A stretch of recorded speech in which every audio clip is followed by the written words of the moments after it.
ISKCON के बहुत सारे ऐसे साधक हैं जो वर्ण व्यवस्था को भ्रष्ट कर रहे हैं।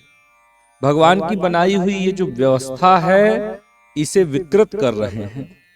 उनका कहना यह है कि हम जिस जाति का काम करेंगे हम उसी जाति के हो जाएंगे। अरे मूर्खो, थोड़ा धर्म शास्त्रों का अध्ययन करो। हाँ, आपके गुरुओं ने आपको कहा भजन करो तो आप भजन मार्ग को छोड़ करके ये प्रवचन मार्ग में उतर आए हैं और आपको ज्ञान नहीं है और कुछ भी बके जा रहे हैं, बकवास कर रहे हैं। थोड़ा अध्ययन करो। गीता के एक श्लोक चातुर्वर्णम मया सृष्टा गुण कर्म विभागसः, इस श्लोक की तो ये लोग धज्जियां ऐसी उड़ाए हुए हैं, इस प्रकार से विकृत कर दिया है कि पूछो नहीं। ये कहते हैं कि हम मान लीजिए कि वैश्य परिवार में जन्म लिए हैं और हम ब्राह्मणोचित कर्म को करने लगेंगे तो हम ब्राह्मण हो जाएंगे। इनका ये कहना है। इस्कॉन के बहुत सारे ऐसे साधक हैं और ये किसी मूर्ख से कम नहीं है। इन्हें मूर्ख कहना कोई गलत नहीं होगा। देखिए, महाभारत के अनुशासन पर्व में मैं आपको ले चलता हूं, जहां पर स्पष्ट है कि जाति जन्म से ही है और उस जाति में जन्म लेकर के अपने जातिगत कार्य को नहीं करते तो गलत है। हमारे शास्त्र के अनुसार गलत है। लेकिन कोई ये कह दे कि हम किसी भी जाति में जन्म लेकर के किसी अन्य जाति का काम करेंगे तो हम उस जाति के हो जाएंगे, तो ये मूर्ख बनाने वाली बात है। समझिएगा। देखिए, महाभारत के अनुशासन पर्व के 143वें अध्याय में आया है, यस्तु विप्रत्वमुत्सृज्य क्षात्रम धर्मम निषेवते ब्राह्मण्यात् स परिभ्रष्टः क्षत्रियो नौ प्रजायते। कहा कि जो ब्राह्मण ब्राह्मणत्व को त्याग करके और क्षत्रिय धर्म का सेवन करता है, अपने जातिगत जो कार्य वेद ने बताया है उस कार्य को छोड़ करके, यानी मान लीजिए कोई ब्राह्मण है, ब्राह्मण के लिए वेद ने बताया है कि वो यज्ञ करे कराए, पढ़े पढ़ाए, दान ले और दान दे। ये खटकर्म, ये 6 कर्म ब्राह्मणों के लिए बताया गया है। ब्राह्मण मान लीजिए इन कर्मों को न करके ब्राह्मण व्यक्ति जाकर के सरकारी नौकरी करने लगे, व्यापार करने लगे, तो उनके लिए बताया महाभारत ने कि यदि ब्राह्मण अपने कर्म को छोड़ करके अन्य जाति का कर्म करता है तो क्या होगा। तो देखिए आया, ब्राह्मण्यात् परिभ्रष्टः, यदि ब्राह्मण अपने जातिगत कार्य से भ्रष्ट हो जाए तो क्या होगा। क्षत्रियो नौ प्रजायते, यदि अपने कार्य से भ्रष्ट होकर के क्षत्रियोचित कार्य करने लगे, मान लीजिए कि राज्य चलाने का कार्य करने लगे, जाकर के पुलिस में भर्ती हो जाए, जाकर के सेना में भर्ती हो जाए और क्षत्रियोचित कार्य करने लगे, तो क्या होगा, उसका अगला जन्म क्षत्रिय योनि में ही होगा। ये हमारा शास्त्र कहता है। यदि जाति कर्म से है कि हम जिस कर्म को करेंगे तो हम उस जाति के हो जाएंगे, तो भैया ये नियम महाभारत क्यों बता रहा है कि आप यदि अपने कार्य को न करके दूसरी जाति के कार्य को करेंगे तो आपका अगला जन्म उसी जाति में हो जाएगा। अच्छा, एक बात और मैं स्पष्ट कर दूं कि ये केवल उनके लिए है जो अपने कार्य को छोड़ करके अपने से नीचे की जाति के कार्य को करते हैं। यानी कि कोई क्षत्रिय है, क्षत्रियत्व को छोड़ करके वो वैश्यत्व यानी कि वैश्य वाले कार्य को करे, वैश्य जाति के जातिगत कार्य को करे, तो वो वैश्य कुल में उत्पन्न होगा। अब ये मत समझ लीजिएगा कि कोई क्षत्रिय है और वो पंडित जी बन करके शादी विवाह कराने लगे तो वो क्षत्रिय अगली बार ब्राह्मण कुल में उत्पन्न होगा। नहीं नहीं, ऐसा नहीं है।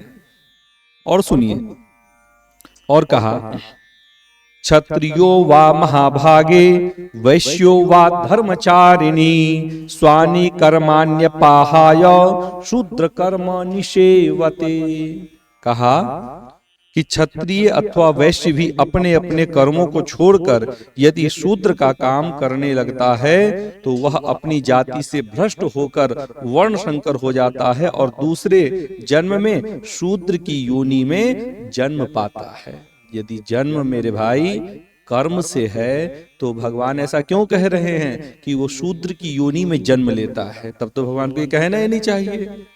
हाँ, यदि जन्म से जाति नहीं है तो ये शब्द भगवान को कहना ही नहीं चाहिए।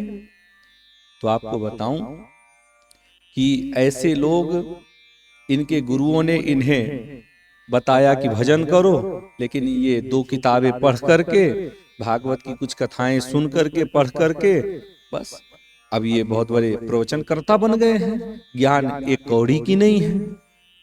एक ऐसे इस्कॉन के वृंदावन दास नाम है इनका, चूंकि वैसे तो नाम नहीं लेना चाहिए, लेकिन मैं खुलेआम इसलिए बोलता हूं क्योंकि मैं नहीं चाहता हूं कि हमारे धर्म में इस प्रकार का विकार उत्पन्न हो, और इन मूर्खों के कारण। उनका यह कहना है कि पहले मैं क्षत्रिय था। कैसे? तो मैं कहीं सेना में नौकरी करता था, तो मैं उन दिनों क्षत्रिय था। फिर वहां से रिटायर होने के बाद मैंने व्यापार कर लिया, और तब मैं वैश्य हो गया, और आज मैं प्रवचन कर रहा हूं, इसलिए मैं ब्राह्मण हूं।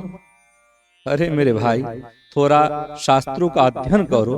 केवल चातुर्य वर्णम मया सृष्ट एक श्लोक को लेकर के बंदर की भांति कूदने लगे हो। ये तो वही हुआ ना कि किसी बंदर को बंदूक थमा दो तो वो पता नहीं क्या तमाशा कर डालेगा। बस वही बात है आप लोगों के साथ। थोड़ा शास्त्र का अध्ययन कीजिए। देखिए क्या कहा गया है जाति के विषय में। शूद्रान्नेनावशेषेण जठरे यो म्रियते द्विजः अहिताग्निस्तथा यज्वा सशूद्र गति भाग भवेत। कहा कि जो ब्राह्मण पेट में शूद्र का अन्न लिए मर जाता है, वह अग्निहोत्री हो अथवा यज्ञ कराने वाला हो या करने वाला ही क्यों न हो, वह व्यक्ति मृत्यु के पश्चात शूद्र योनि में जन्म लेता है, शूद्र जाति में जन्म लेता है। यदि वो ब्राह्मण यज्ञ करने वाला ही क्यों न हो, बहुत बड़ा साधक ही क्यों न हो, यदि वो शूद्र का अन्न पेट में लिए मर जाए तो वो शूद्र जाति को प्राप्त होगा अगले जन्म में। तो इस प्रकार के प्रमाण में है हमारे शास्त्र में। देखिए और क्या कहा गया, और कहा गया कि यस्यान्नेनावशेषेण जठरे यो म्रियते द्विजः ताम ताम योनिं व्रजेत विप्रो यस्यान्मुपजीवति।